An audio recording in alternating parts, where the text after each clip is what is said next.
Grupo número 1, clase número 8. Hoy vamos a proseguir con un desarrollo de lo que son las uniones de soldadura. Para esto voy a presentarles un material preparado para el tema.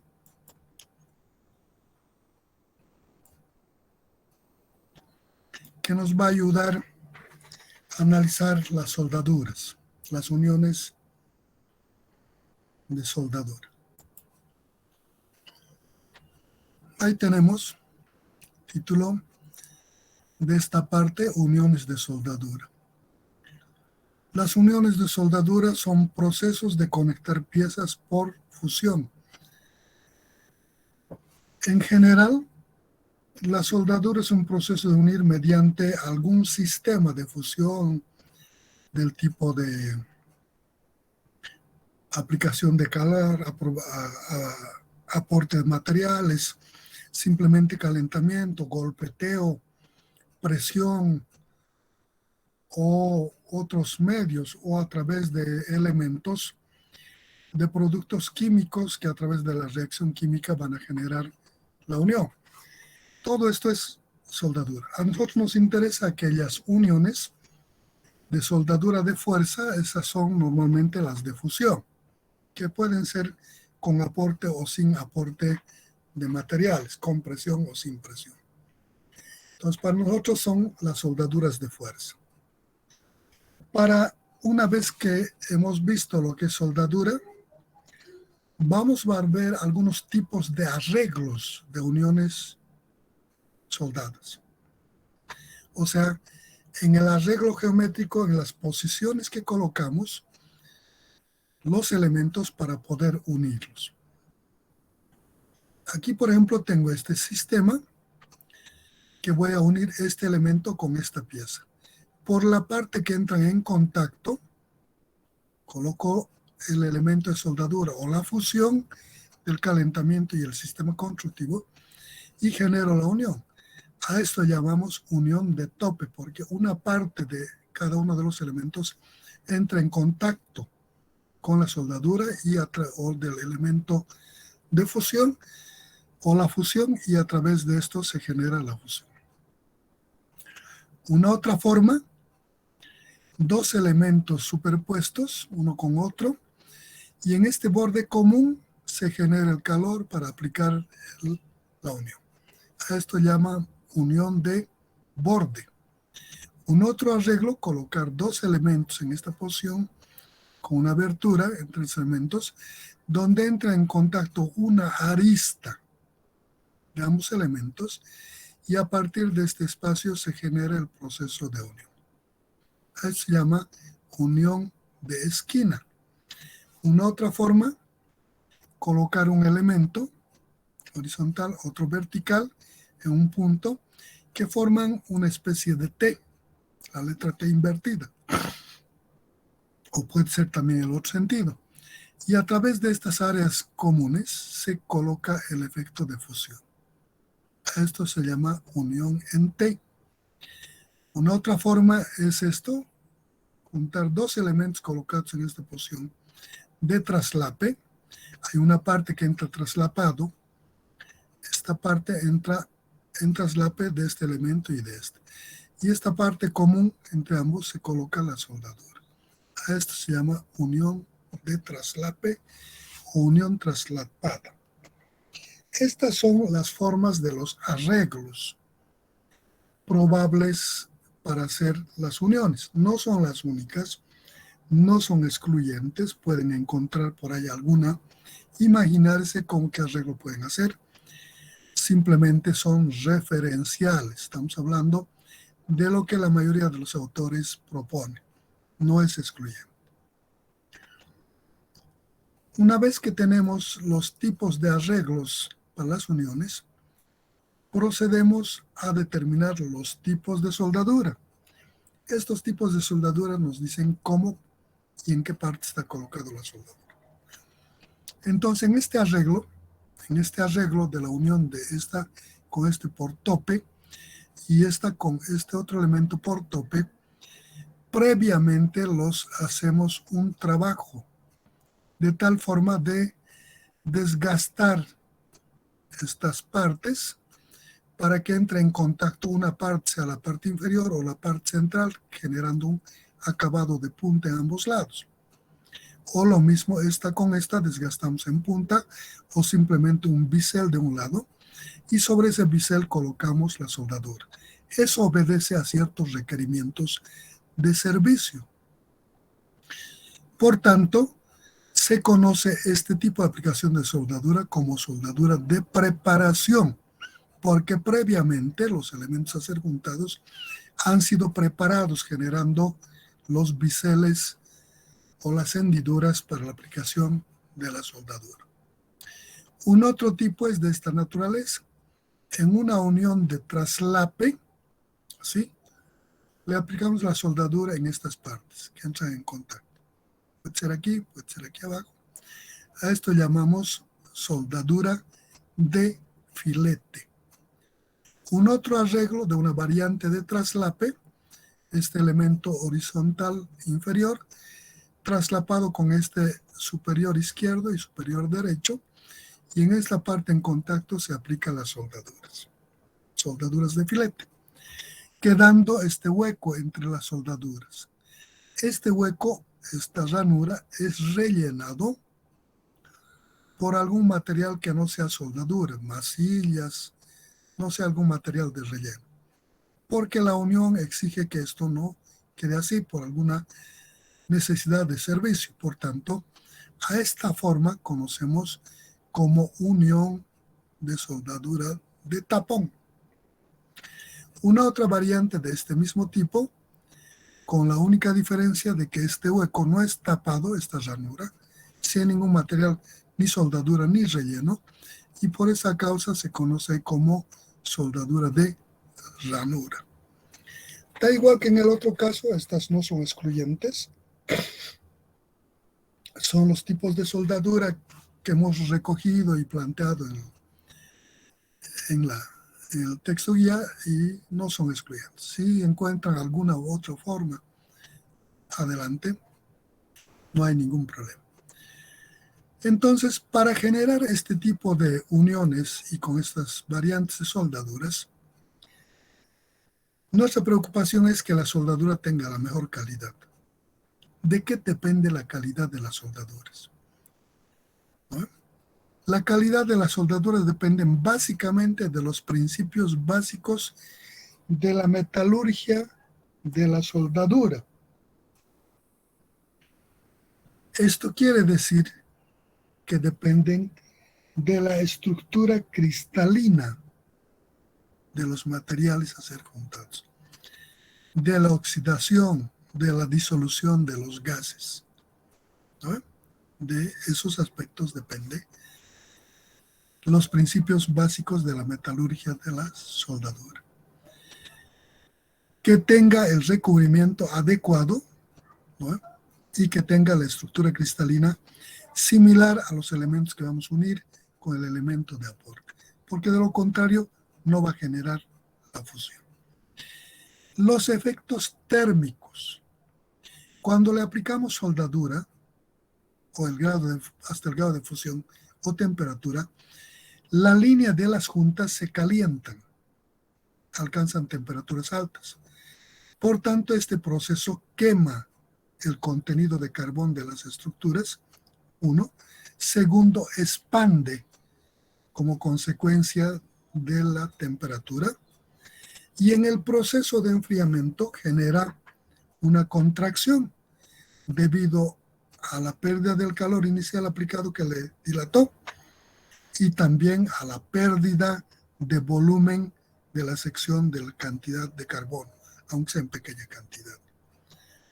Y también es importante la velocidad de enfriamiento.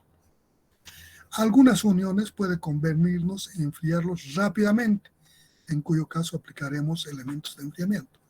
Algunos dejaremos que se enfríe paulatinamente en el tiempo necesario. Algunos elementos tienden a enfriarse muy rápido cuando se está haciendo este proceso de unión en campo abierto, que hay ráfagas de viento. habrá que protegerlo para que esas ráfagas de viento no generen fracturaciones por cambios físicos térmicos. Por tanto, estos aspectos van a incidir en la parte térmica. En cuanto a las propiedades de los materiales deben tener la propiedad de la soldabilidad. ¿Qué significa esto? Que estos materiales deben tener la composición adecuada, tanto entre los que vamos a unir como el elemento de aporte. No podemos unir por el proceso de fusión dos elementos de diferentes composiciones. Sus grados de fusión dependen de temperaturas diferentes. Por tanto, uno ya estará fluido cuando el otro no haya alcanzado la temperatura de fusión, por cuya causa esas sus propiedades, cuando hablamos de las propiedades de los materiales que deben tener la propiedad de soldabilidad, estamos diciendo que deben ser iguales para que puedan generar ese proceso. Finalmente, la calidad depende de las técnicas usadas en el proceso. Esto de las técnicas es amplio. Depende desde el arreglo que vamos a hacer. Cómo vamos a colocar los elementos para hacer unión. Naturalmente, este arreglo debe obedecer a las exigencias o a los requerimientos de servicio de la unión en esa estructura. La forma de aplicación de la soldadura. El número de pasos que se debe dar, el número o cantidad de deposición de material de aporte que se debe hacer en ese proceso. ¿Cuántas veces debo pasar para generar la forma y los espesores necesarios? ¿Cuál paso debo dar primero y en qué orden? Y luego para generar la sección correspondiente. La destreza del operador, el pulso, las herramientas que tengan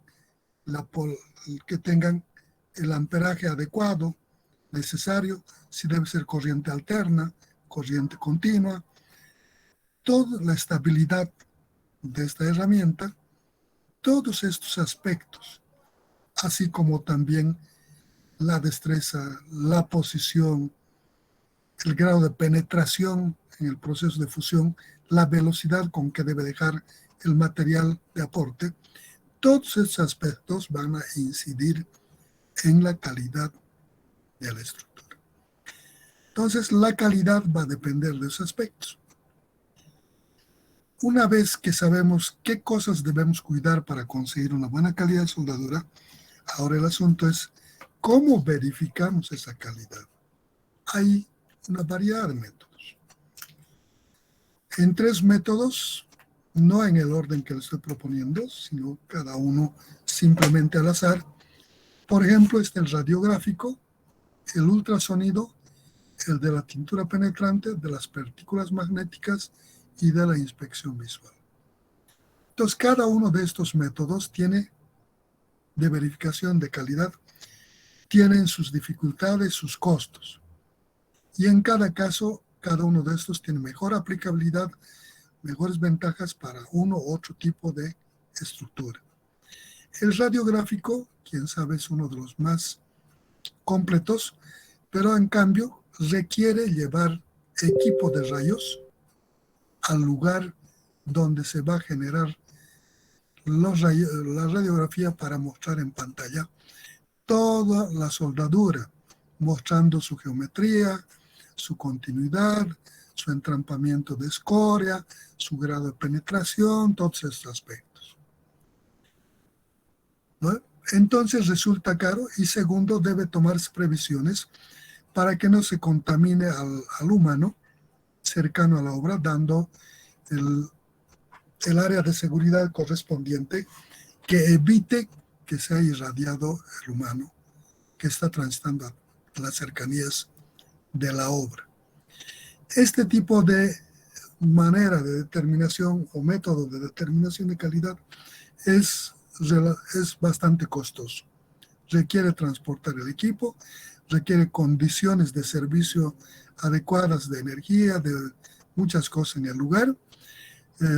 Depende de las posiciones en las que vamos a determinar, o sea, la ubicación de la obra en la que quiero determinar, la altura, las incomodidades, todos esos aspectos van a generar unas dificultades en este proceso. Este método, por su alto costo y las dificultades que conlleva, normalmente es aplicado en uniones de elementos o de estructuras de almacenaje de líquidos o gases, o en ductos de transporte de líquidos y gases, que aparte de generar una buena soldadura, deben garantizar la impermeabilidad de la unión. Entre los que hemos mencionado, hemos hablado del ultrasonido. Este del ultrasonido es un proceso de propagación del sonido a través de la soldadura mediante sensores, tanto de provocación del sonido como de la recepción, del tiempo que tarda en propagarse el sonido de un punto a otro, y esto se representa en gráficas que muestran el grado de continuidad, la secuencia que tarda en ir de un lugar a otro, y mostrando los saltos en partes donde hay oquedades, donde hay impurezas, aire entrampado, mostrando estas imperfecciones en la interpretación de la propagación del sonido, el grado de continuidad. Si fuera uno totalmente homogéneo, esto iría con la misma velocidad la propagación del sonido de un punto a otro y nos daría que la soldadura está bien homogénea y compacta, ¿no? Y con el mismo grado de penetración. Entonces, a través de eso se determina la calidad. El de la tintura penetrante son líquidos desarrollados en la industria que nos permite derramar sobre la costura. Por su composición química, este líquido se adhiere, mostrando todas las imperfecciones normalmente superficiales, de geometría, de porosidades, de aspectos que nos permiten un poco ver inclusive la penetración de la soldadura. Otra variante de las partículas magnéticas son polvos magnetizados igual generados por la industria de forma similar a la tintura penetrante, se derrama sobre la unión, sobre la costura, y esta se adhiere por la magnetización que lleva, mostrando de forma similar sus impurezas. Naturalmente cada uno tiene sus áreas de aplicación. Un líquido no voy a derramar cuando la soldadura está en la parte inferior. Por efecto de gravedad, esta no va a alcanzar a adherirse. Entonces buscaré cuál es el mejor elemento para verificar su calidad. Y finalmente el de la inspección visual.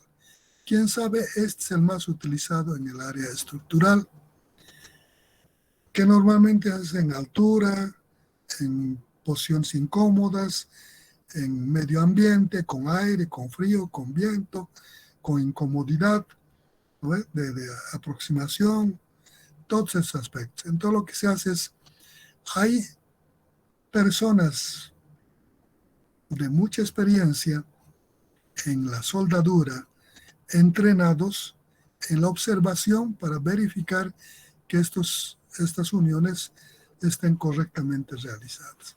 Entonces, estos inspectores hacen un recorrido visual a través de la costura de soldadura y emiten el criterio de si está entre márgenes tolerables o rechazables. Esos son los métodos, no son los únicos, por allá hay alguno más que ustedes pueden encontrar. Igual está abierto a lo que ustedes puedan proponer. Entonces, una vez que hemos determinado lo que es unión, los tipos de arreglos, los tipos de soldadura, la calidad, la dependencia de los aspectos de calidad, la determinación de la calidad o verificación de la calidad. El siguiente paso es generar los esfuerzos en las uniones. En las uniones hay una gran cantidad de parámetros que inciden. Desde los arreglos, cuando elaboramos un diseño de una unión, de cualquier material, no siempre solo soldadura. Lo hacemos a través de un escritorio, una pantalla de computadora, de forma precisa colocamos en estos elementos y son idealmente desarrollados. En la práctica hay que desarrollarlos, estas uniones, en condiciones diferentes, de medio ambiente, sol, frío, viento, a veces lluvia, incomodidad en altura, en posición de estrechez, y entonces hay una serie de incomodidades, una serie de hechos que inciden en este proceso constructivo, las herramientas, todo tipo de factores. Entonces, cuando la unión está realizada en términos aceptables y estas imperfecciones son pequeñas, decimos que es aceptable. No es perfecta, no es como en el plano que hemos hecho en forma idealizada a través de la representación de vectores. La carga le incide a la unión como un vectorcito aplicado a un punto o en un área determinada. Resulta que en la práctica no es así. Se generan pequeñas excentricidades, una serie de aspectos en la unión. Esto genera una mayoración en algunos casos de los esfuerzos y en otros una minoración de esfuerzo. En términos aceptables se dice que la mayoración y la minoración son pequeños y por tanto podíamos no considerarlos sin y no estar arriesgando y no sería un riesgo para la estabilidad estructural, siempre y cuando sean dentro de tolerancias aceptables. Aquellas de mayores imperfecciones ya son rechazadas.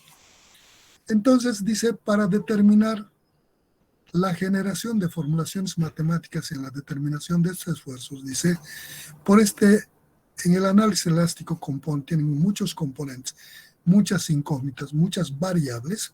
Dice, lo que hacemos es plantear unas suposiciones de partida que simplifiquen estos hechos cuando están en términos aceptables. Los esfuerzos determinados a partir de esta las suposiciones son conocidos como esfuerzos nominales. ¿Qué son los esfuerzos nominales? Son los esfuerzos determinados en las uniones a partir de la suposición de que hechos que generan imperfecciones constructivas dentro de ese comportamiento del análisis no los vamos a considerar. Entonces, para determinar estos esfuerzos,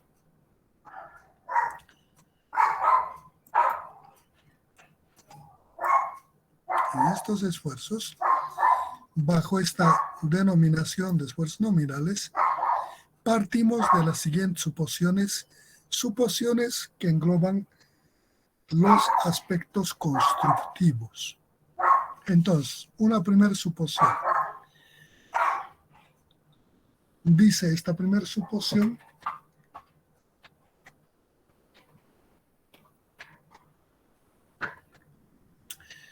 las soldaduras que conectan varias partes son elementos homogéneos, isótropos y elásticos. Este es un material ideal, ¿no? Idealizado. Un elemento que hemos construido en obra no es homogéneo total. Tiene una sección no perfecta.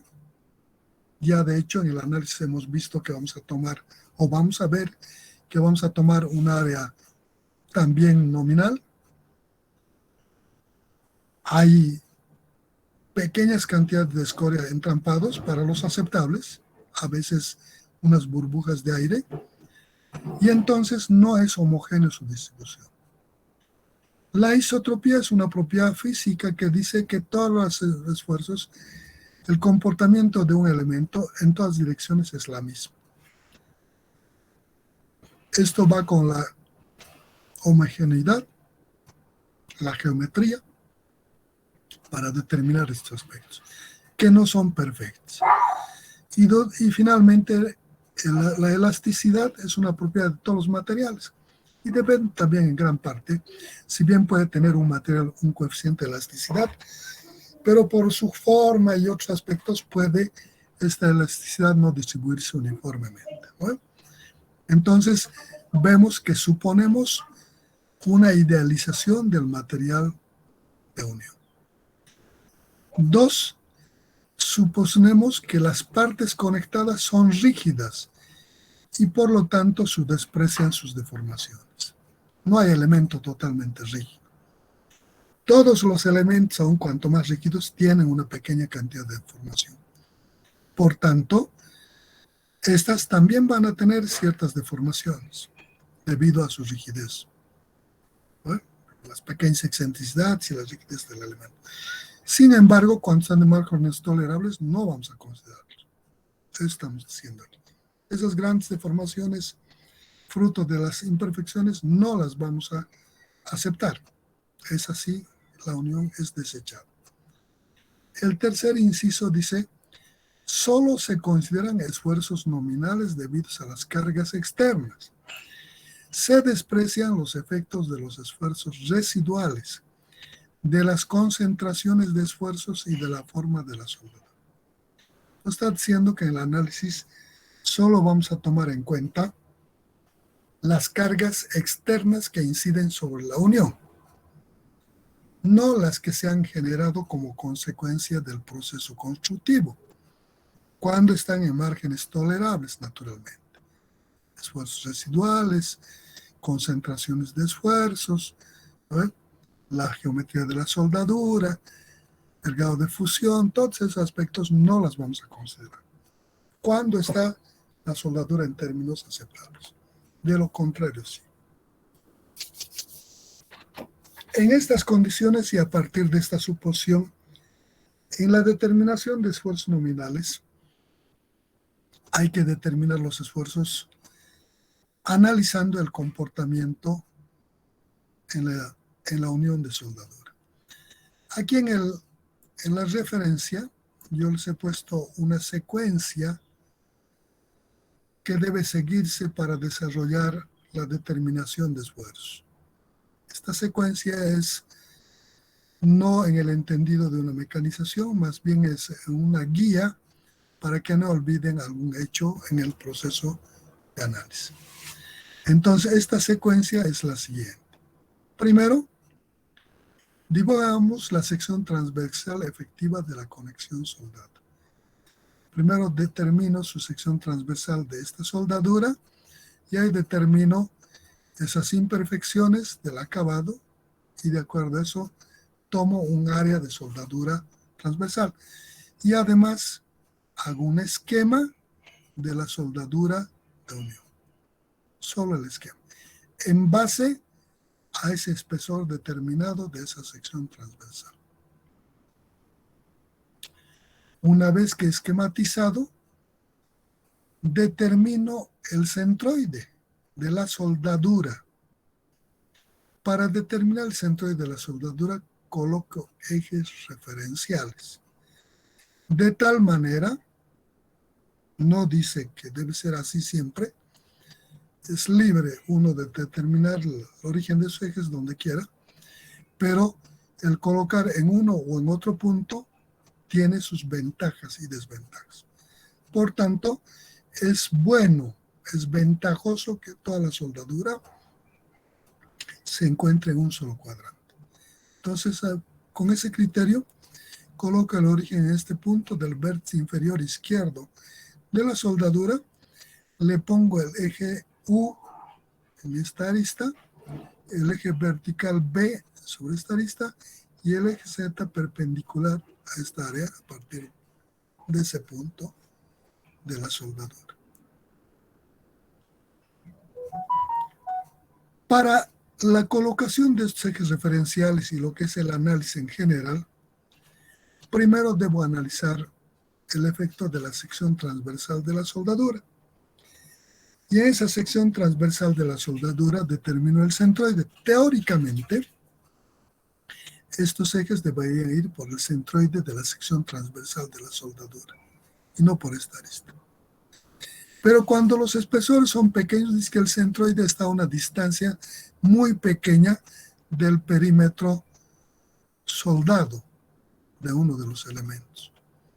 Y entonces podemos asumir que esos vayan en ese perímetro. Aquí está mal dibujado, aquí en el centro, adentro,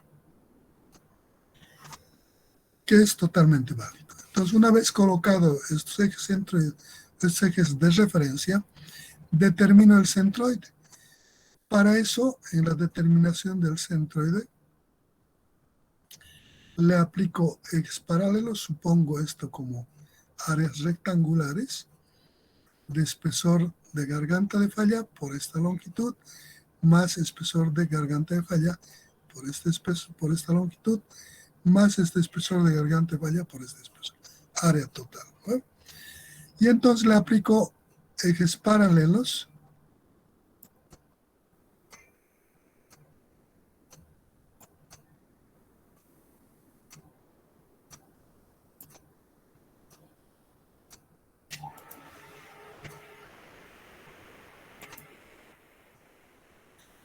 y determino el centroide.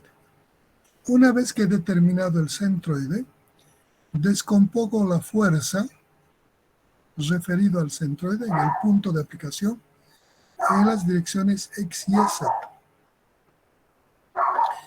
Una vez que tengo todo referido a estos ejes centroidales, coloco aquí los ejes centroidales, lo que hago es plantear un sistema equivalente a este problema para su análisis.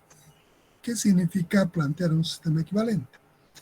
Trasladar las fuerzas descompuestas en X, en Y, en Z al centroide y los efectos de estas excentricidades.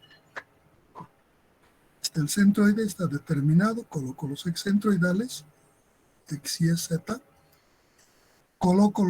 traslado estas fuerzas descompuestas en X, en Y, en Z al centroide, X, Y, Z.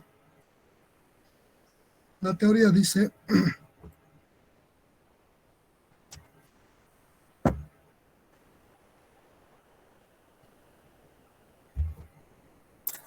que cuando traslado unas fuerzas de un punto a otro en forma paralela, debo trasladar con todas sus características. Eje, fuerza X, fuerza en Y, fuerza en Z. Entonces traslado, eso quiere decir en dirección, sentido y magnitud a este punto. Px con su magnitud, dirección, sentido. Py, dirección, magnitud, sentido. El nuevo punto de aplicación en este punto centroidal y el Z. He trasladado las fuerzas. Cuando traslado una fuerza de un punto a otro en forma paralela, además debo trasladar los efectos de las excentricidades. Entonces esta fuerza estaba aquí y generaba unos momentos respecto a este punto. Entonces traslado también los momentos al centroide generados por esto. No traslado, sino coloco adicionalmente los momentos. Bueno, supongo que voy a tener un momento en X, en Y y en Z. Y entonces este sistema, digo que es equivalente a este.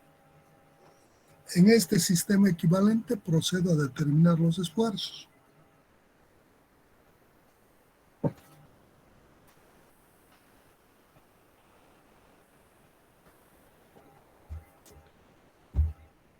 Para la determinación de los esfuerzos, analizo el comportamiento de este arreglo.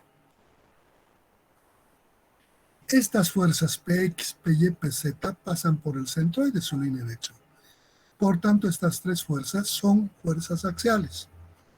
El esfuerzo en cualquier punto de la soldadura por cualquiera de las descargas ha de ser igual a la fuerza multiplicada sobre o dividida sobre el área de la soldadura. Y ese esfuerzo va a ser común en toda la soldadura. Si la fuerza va en este lado, en X, en el esfuerzo en la soldadura irá en este otro sentido, que equilibre a la acción de la fuerza Px. En Y, el Y intentará llevárselo allá y el esfuerzo generado en la soldadura debe oponerse a esta fuerza, entonces tendrá este otro sentido en cada punto de la soldadura. Constante. porque estas cargas son axiales, igual que la Z. Entonces, si esos esfuerzos son constantes en toda la soldadura, no tengo mucha preocupación. Pero, debido a las excentricidades o los momentos, sí el esfuerzo es variable. Cada infinitésimo, aquí tiene un valor, y cada infinitésimo que me muevo tiene otro valor estos esfuerzos. Tanto por el momento en X, momento en Y, como el momento en Z. Representar esta variación de esfuerzos, cada elemento infinitesimal en la sección, es realmente moroso y complicado. Entonces, analizando el comportamiento de estructuras similares, se dice que el efecto de las excentricidades o los momentos en la unión soldada genera esfuerzos extremos en los inicios de la soldadura, los cambios bruscos de dirección y los puntos finales de soldadura. Por tanto, si sé que estos son los puntos probables de máximos y mínimos, lo que hago es determinar los esfuerzos en cada uno de estos puntos, componerlos con los esfuerzos de las cargas y de esa forma encontrar el punto probable de mayor esfuerzo. Y es lo que hago. Debido a las fuerzas axiales, las voy a llamar los esfuerzos prima. Si el esfuerzo en prima es debido a la carga en X, diré esfuerzo prima X y será igual a PX sobre el área de esta soldadura. Ahí tengo. Sigma prima en X, la carga en X dividido sobre su área. El esfuerzo prima en Y igual a la carga en Y sobre su área. El esfuerzo prima en Z, la carga en la dirección Z sobre área. Estos son debido a las cargas axiales. Aquí está. Debido a este PX, PY y PZ. Estoy haciendo para un elemento de la soldadura y eso puedo repetir para cualquier punto, para un punto. Entonces el PX hace esta operación, se lo quiere llevar allá al elemento. La soldadura debe equilibrar esto, entonces el esfuerzo en la soldadura en esta dirección X, debido a esta carga, debe ser en sentido contrario. Sigma prima X. Esta fuerza en Y intenta llevárselo allá. La soldadura debe oponerse, entonces el prima en Y debe ser al otro lado, equilibrante esto. En Z intenta llevárselo allá. La soldadura debe oponerse en sentido contrario, prima Z. Ya tengo los esfuerzos prima debido a las cargas axiales.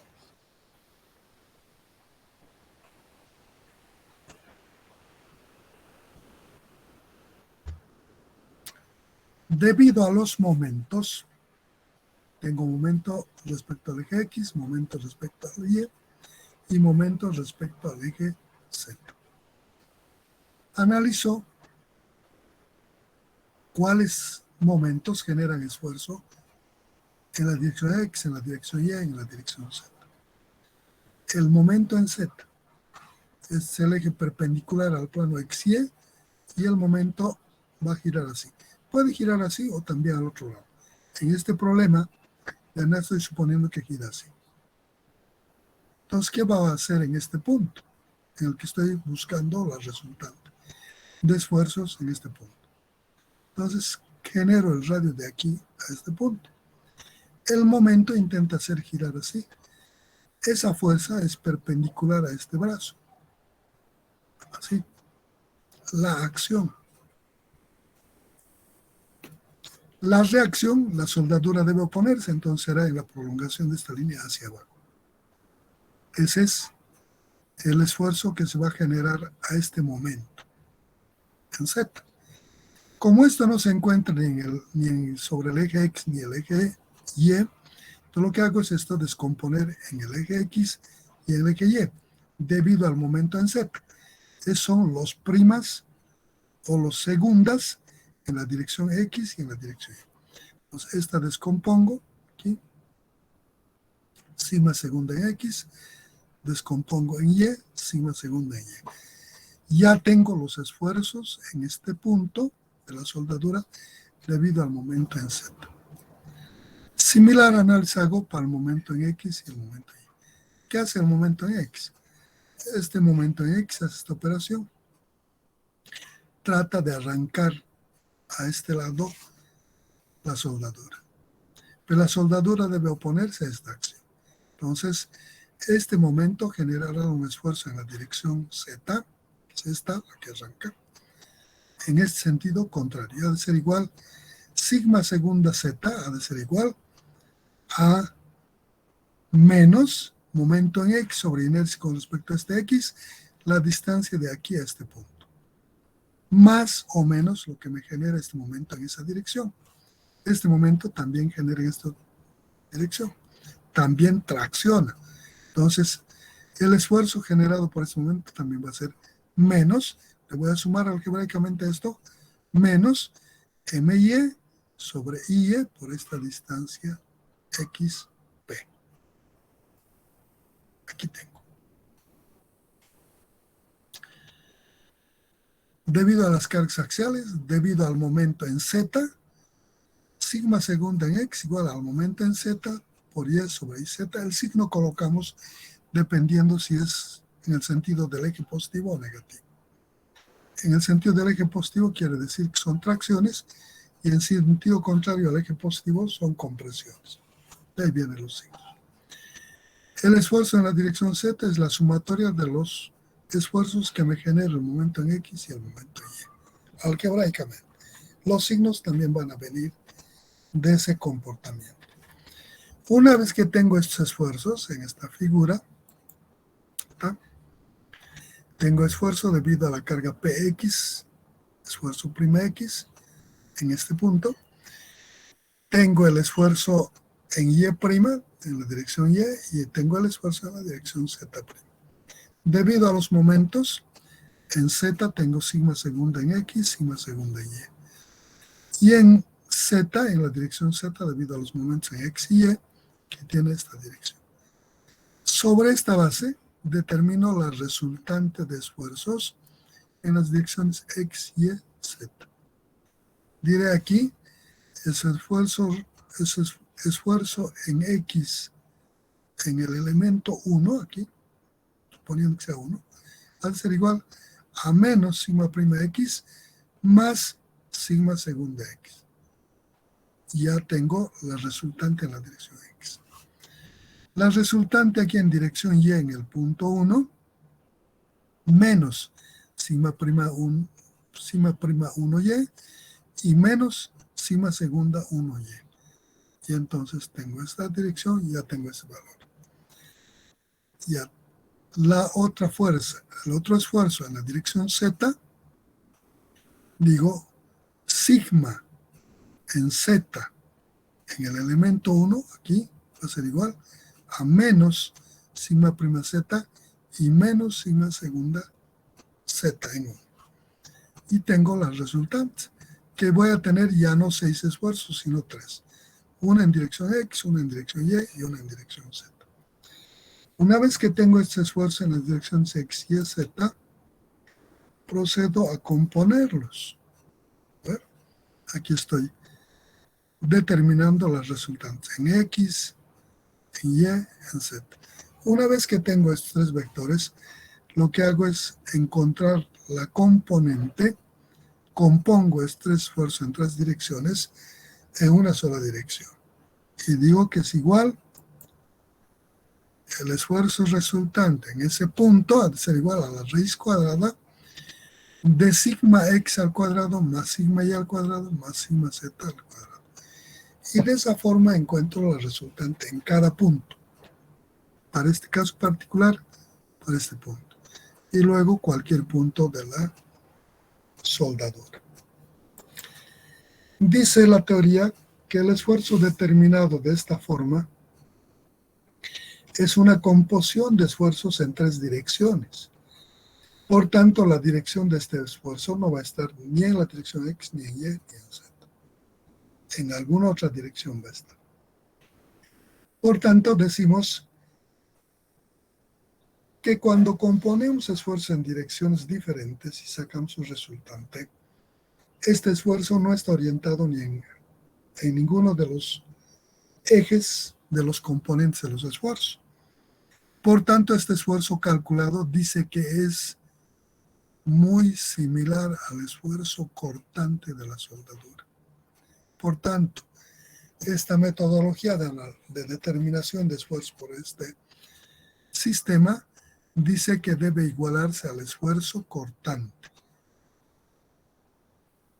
Y a partir de eso determinamos lo que querramos de esa igualdad. En uniones en la que los arreglos de la soldadura no den a este comportamiento, sino sean, por ejemplo, como los de tope, debe considerarse como un comportamiento convencional. Quiere decir, si este elemento con este uno a través de soldadura están a tope, cuando aplique las fuerzas, estos van a traccionar y dependiendo cómo está colocado, o va a generar tracciones en la soldadura o va a generar cortaduras, dependerá cómo está aplicado. Entonces a eso se refiere la aplicación convencional. Esto es el tema de soldaduras.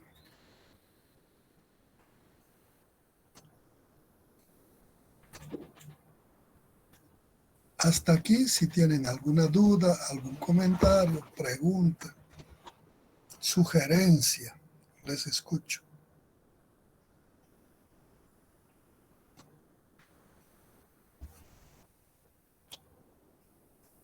¿Dónde están los estudiantes del grupo 1?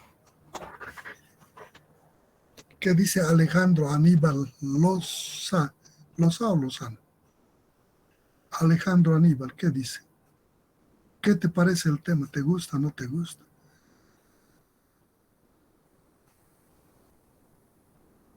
No hay Alejandro Aníbal. Nos ha dejado la foto, se ha ido. Solo su foto está pasando clases. ¿Qué dice André Ferrufino? ¿Qué dice André Ferrufino? No hay, nos ha dejado su foto. Ha empezado a disminuir los estudiantes. ¿Qué ha pasado? Inge, Amílcar. buen día, Inge. Dime, Amílcar. Buen día. Buen día. Pues todo va bastante interesante. La teoría va bastante rápida, pero se complementa si hacemos los ejercicios necesarios, como los anteriores temas. Solo Bien. que una que otra duda surge cuando eh, de los primeros temas, cuando hemos pasado con un auxiliar, nos dijo que nos mencionó algo que tengo duda en, no sé, y quiero preguntarle. Dime.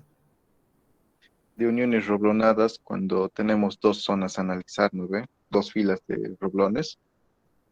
Si analizamos la primera fila, bueno, lo que ya sabemos, ¿no ve? Aplastamiento y tensión. Si analizamos la segunda fila, dijo que estamos analizando porque la idea es que la anterior sección ha fallado, entonces se la analiza con las tensiones correspondientes como hacemos y a estos esfuerzos se le transfiere.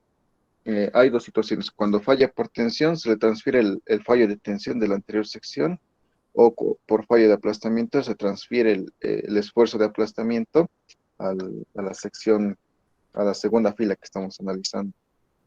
Eso, ¿cómo En las, analizamos?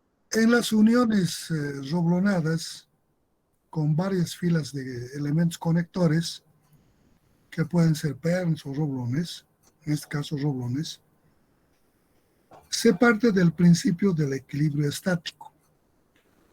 Si en la primera fila, si tengo tres filas de roblones en una unión, en la primera fila a uno de los elementos de unión, cuando se rompa ahí, la falla se puede dar, se pueden separar por tensión, cuando falla por tensión, cuando se rompe la placa.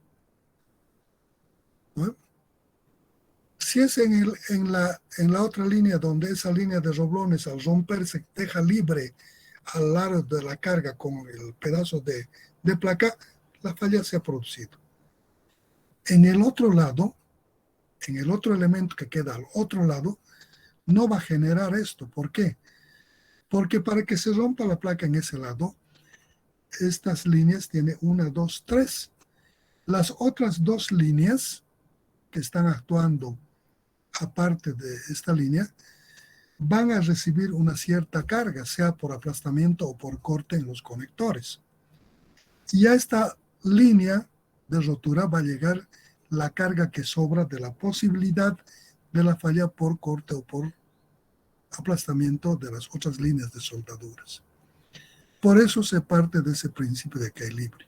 No transfiere esfuerzo, ningún esfuerzo, sino que la carga externa va a ser dividida en lo que puede soportar por corte o por aplastamiento esa línea, más por corte o aplastamiento la otra línea, y más lo que por tensión va a soportar la otra línea. Y eso debe ser igual a la carga. Se plantea un equilibrio estático.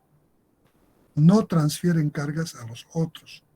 Estas secciones, esas secciones reciben parte de la carga para que genere, solo en la tensión.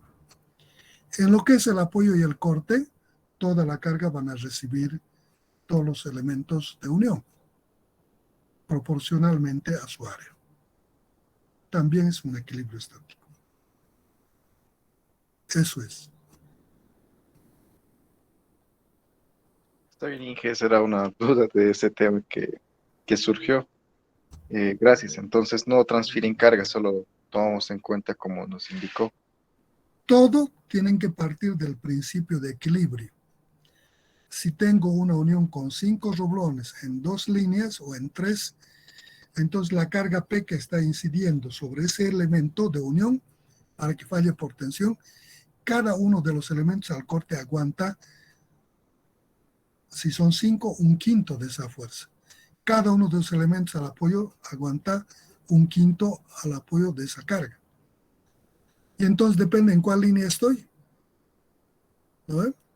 Entonces, como para que llegue a romperse esa placa, necesito que las otras líneas fallen, entonces debo restarle de esta carga lo que aguantan al corte o al aplastamiento las otras líneas. Y lo que queda de esa carga recién va a la falla por tensión. Esa tensión no es de todo el elemento, es en esa línea de rotura. El esfuerzo que estás calculando de la rotura de la placa es en esa línea de rotura, no es el esfuerzo total de la unión. Por eso se parte de un principio de equilibrio. Esto se llama uniones a esfuerzos combinados. Hay una combinación de esfuerzos. Puede ser tensión con corte, tensión con apoyo, ¿no? ¿Qué más? Ahora de la soldadura. ¿Qué dice de la soldadura? ¿Qué dice? No, a ver, lo dejaremos a Milcar que descanse por ahí, se me acurca su cerebro. ¿Cómo es? ¿Qué dice Carolay? A ver, ¿qué dice? ¿Está presente o no está presente? Creo que no, ¿no? Ah, Sí, Inge, aquí estoy. no hay. Ay, dice que está bien. A ver, ¿qué dice Denis Alejandro? ¿Qué te pareció la soldadura? ¿Tienes alguna duda? ¿Está comprendido? ¿No está comprendido? ¿Te gusta? ¿No te gusta? Está comprendido, Inge. Perfecto. ¿Qué dice el resto? ¿Le seguimos haciendo hablar o van a hablar por...? Estoy intentando de que participen en la clase, digan lo que piensan, qué dificultades tienen. El problema generalmente en resistencia de materiales que requieren conocimientos anteriores. Y eso les va a suceder con todas las materias, no solo con resist. Entonces, no es como leer una obra literaria, una novela, en el que con que sepas leer y entender lo que lees, puedes interpretar. En estas materias técnicas, si bien puedes entender lo que quieres que se haga, pero necesitas conocimientos anteriores para generar la información que utilices en ese problema. Puedes entender el problema, no es complicado, pero requiere conocimiento que puedas determinar su centroide, metodología de centro, que ya no es de este tema, que has hecho en cálculos, has hecho en físicas, en varias materias has hecho determinación de centroides, de figuras más complejas de las que estamos haciendo. Determinación de inercias, determinación del análisis estructural, determinación de los momentos, descomposición de cargas. Todo eso es conocimiento anterior. Y lo único que aquí le estamos dando la metodología a seguir para que puedan utilizar estos esfuerzos en la determinación de los esfuerzos que se dan en estos arreglos. ¿No ven? Entonces, tiene dos partes.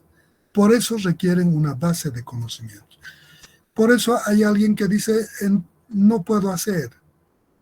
Y no es que no puede hacer, sino que su base de conocimientos para enfrentar este tema le está fallando. Cuando quiero resolver y no puedo, y sé cómo ha hecho, pero no sé de dónde sale, cómo sale, ¿qué tengo que hacer? Irme atrásito, dar un paso atrás, ver ese conocimiento, recordar ese conocimiento que pasé a oscuras, tomo ese conocimiento, vuelvo y el lápiz corre, facilito. Otra vez me tranco, otra vez vuelvo atrás, ¿cuál era el conocimiento que me falta? Tomo ese conocimiento, vuelvo adelante y el lápiz corre. Ese es el proceso. En la ingeniería, créame, el día que los tengo que ejercer su profesión, la cantidad de conocimiento que hayan acumulado es importantísimo para que planteen las soluciones a los problemas que van a resolver.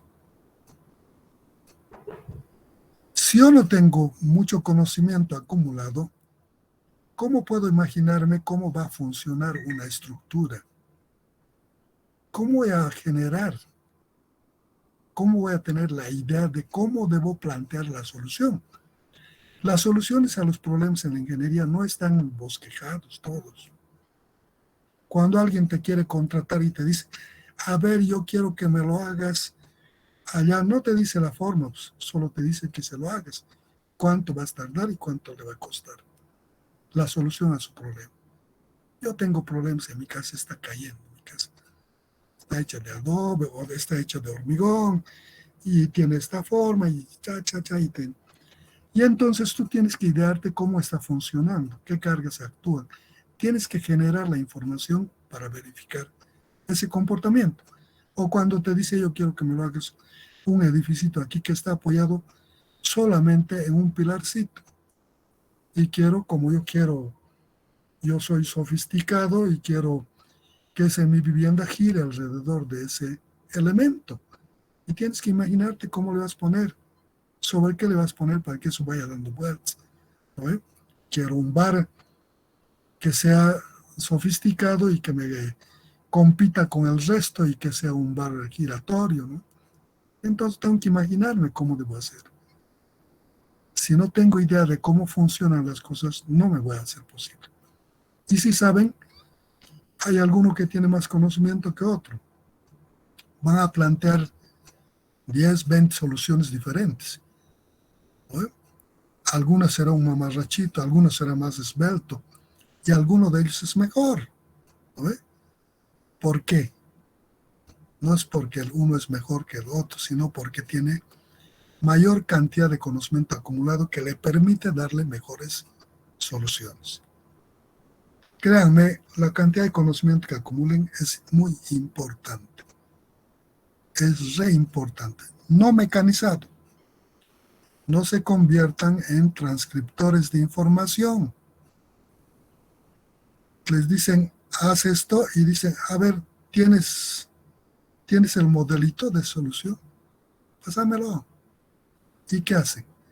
Le cambian información y no saben si el funcionamiento de ese nuevo proyecto es de esa misma forma óptimo. Por ahí tiene algunas variantes, ¿no? Y se mecanizan en cambiar información. Eso no es necesario ser ingeniero para hacer eso, ¿no? Si lo hago mecánicamente, una secretaria puede cambiarme la información, agarrar una máquina de escribir o calcular y meterle ahí, a un ordenador un paquete y generará. ¿Qué le saldrá de resultado? Tampoco va a interpretar. Pero un ingeniero sí va a interpretar y se va a dar cuenta de los posibles errores por este proceso. Entonces, no es tanto solo la aprobación de la materia. Deben acumular conocimiento para su competitividad en el mercado profesional. Eso es. Y algunos dicen, mentira. Hasta los profesionales. Mentira, yo en mi vida he usado esos conocimientos. Claro, si no ha ejercido ingeniería, no ha usado. Si ha trabajado de capataz, dando órdenes y latigando al trabajador nada más, no necesitaba pues, esa formación, ¿no? Necesitaba hacer cursos de manejo de látigo o de otra cosa, ¿no? Estoy exagerando en algunos temas, pero lo que quiero es que ustedes se ubiquen y se den cuenta que necesitan. Cuando salen, muchos dicen, no, yo no puedo hacer nada porque no he aprendido mucho. No es verdad. La universidad no te da todo el conocimiento, te da una base para que puedas seguir cultivando, tomando más conocimiento. El día que hagas tu primer trabajo ingenieril, te vas a dar cuenta que ahí vas a empezar a estudiar de verdad para solucionar esos problemas. Hoy es para dar examen total, repruebas. Te equivocas o le echas la culpa al profesor, que es lo que normalmente hace. O dices, bueno, total, que me diga cómo debería hacerlo. Preséntemelo aquí la solucioncita completa. Y no se molesta en desarrollar la solución. Quiere seguir mecanizándose, ¿no ve? Entonces, esos son los problemas. Yo he visto su misión, visión en la carrera y deberían salir profesionales de excelencia. Dice la Universidad Mayor de San Simón en su Facultad de Tecnología de la carrera de Ingeniería. Los nuevos ingenieros civiles salidos de esta carrera deben ser de excelencia, expertos en el manejo, diseño, soluciones de problemas de la sociedad. Dice eso, ¿no ve? Dice eso en la misión, visión con la que se estructura la carrera. Pero ¿estamos respondiendo a eso? Ustedes tienen que preocuparse, más que el docente, porque su futuro es de ustedes. El docente total habrá terminado su labor con su dedicación en el proceso de aprendizaje, enseñanza-aprendizaje. El resto es de ustedes. Bueno, ¿por qué tanta arenga, no? Tal vez están diciendo, está chocho este abuelo. ¿No ve? Pero esa es la realidad. Hoy por hoy, los trabajos tienen tendencia más a la virtualidad que a la presencia física, especialmente en la planificación, en el diseño. Ya no es necesario presencial. De hecho, se dice que va a aumentar el uso virtual de la profesión. Y los presenciales más van a ser para las obras físicas en desarrollo, en la obra, que tiene otro componente, ¿no? Y entonces esto va a ocasionar que la competitividad va a ser aún más necesario. Uno puede reportar desde su domicilio trabajos a varias instituciones en la medida de su capacidad, ¿no? Entonces, eso es lo que están hablando los expertos, que post pandemia no vamos a volver nunca a lo que fue antes de la pandemia. Y eso requiere mayor competitividad. Y en general, y la capacidad de acumular conocimiento y generar conocimiento por uno mismo. Actualmente, por la gran diversidad de herramientas auxiliares de la ingeniería que nos presenta, el desarrollo es violento, más que en la ciencia nueva, en la utilización de las ciencias auxiliares de la ingeniería. Y entonces esta actualización permanente requiere toma de conocimientos por ustedes. Eso implica que deben tener la cantidad de conocimiento que los permita seleccionar cuál conocimiento es bueno y cuál no es bueno, y de qué manera deben tomar. Solo esa pequeña recomendación. El resto es de ustedes. Nadie aprende por ósmosis. Nadie duerme porque se hace amigo del que sabe solamente.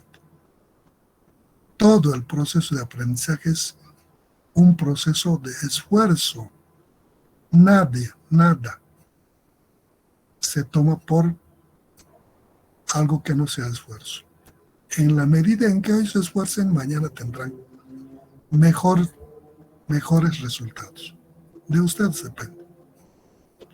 Bueno, jóvenes, estoy intentando mostrarles de por qué nos preocupamos, algunos docentes, de mostrarles todo el proceso de análisis.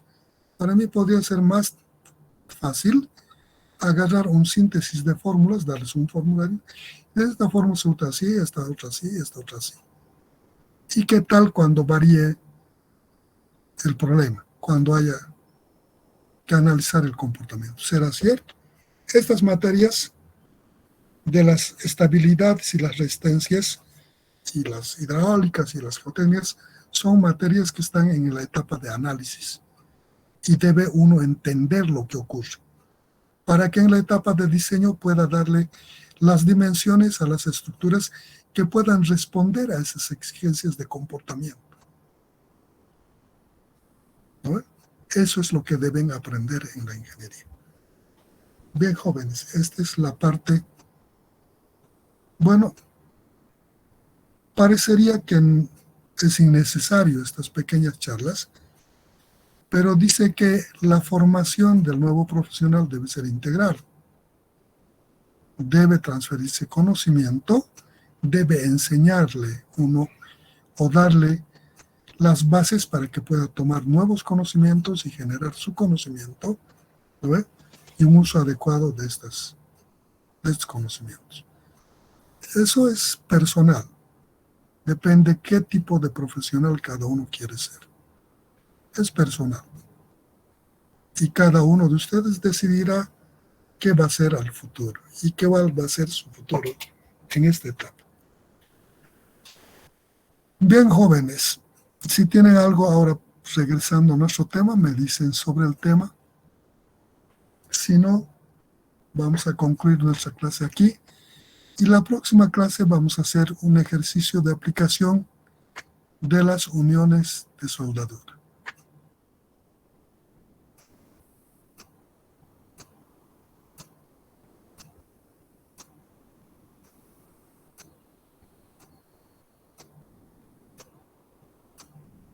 No hay los estudiantes, en vano he hablado. Bueno, Ingeniero, tengo una sugerencia más para usted. dime. Quizás sí podría tener como un lápiz para marcar o un resaltador o algo así, porque solo con el cursor a veces como que se pierde y sigue explicando. Bueno, Sí, eso me pasa a mí. sí, podría ser.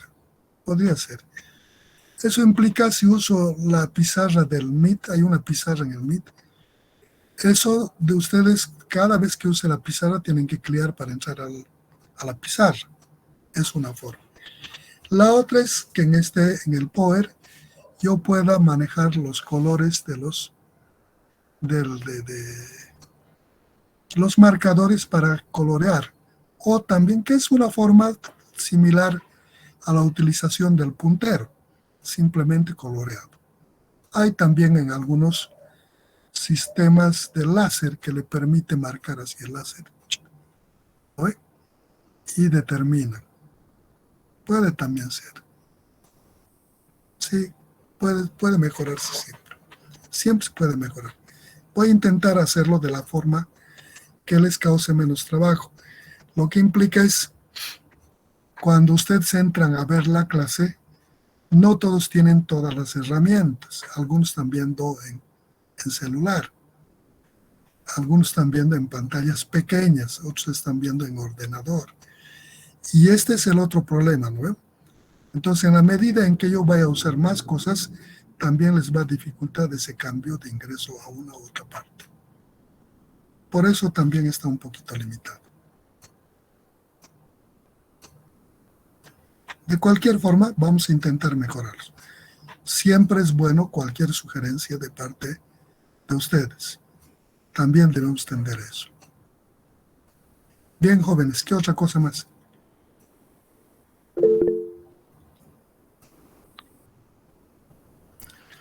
Bien, jóvenes, nos vemos la próxima clase. No quieren hablar.